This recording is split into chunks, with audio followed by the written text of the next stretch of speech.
My name is Al Swanson. I'm a furniture maker.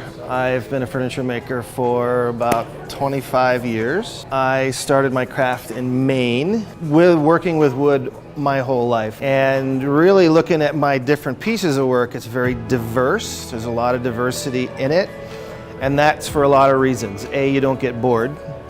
And B, economically, it just really makes sense because everybody has a little bit of a different taste and that kind of a thing. But really, I think the style, if I had to pick one, that really moving from New England to Montana 20 years ago, was more what I would define as like a neo-shaker. So the shaker style is a style of furniture making by the shaker religious sect. It's very, very simple, very clean, but incredibly complex. All of these pieces that I do, they're all solid wood, never use any kind of plywood or anything like that. So there's an integrity of construction that goes involved. I mean, the design is first and foremost, and that often comes from, usually to me, the piece of wood, the width of a board, the length of a board. This chest, for example, is made from one complete board that was about 9 feet long that the grain wraps all the way around. So if you can imagine, it took that one long board and just went and then put it back together, so that the grain flows. That has rhyme and reason to it. The dovetail joints, those are just the hallmark of a quality, well-made piece of furniture. They've been sort of bastardized over the years, and a lot of them done with machinery and things like that, and I still do them with a handsaw, a chisel, and a mallet. It takes time and skill to be able to do that. Sometimes the wood chooses me. You know, I like to collect.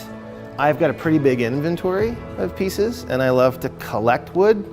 And so when I find something that's really unique, especially for me, it's really Mother Nature's oddity that, you know, can bring, like this Western quilted maple. If you look at the material, it looks like water. It's very iridescent. It has what they call the chatoyance, this very shimmered kind of effect. Well, it's about 1 in 600 trees will produce that, and nobody knows why. It's Mother Nature's little secret.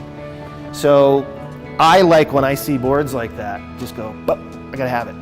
And then oftentimes those boards will sit and sit and sit and sit until I see a design is kind of coming to, and think, well, that's the perfect piece for it.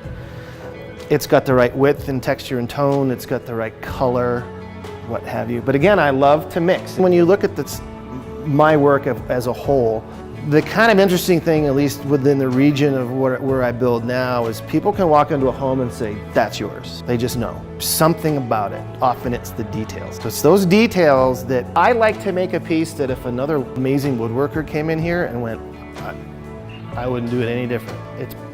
It's just done right.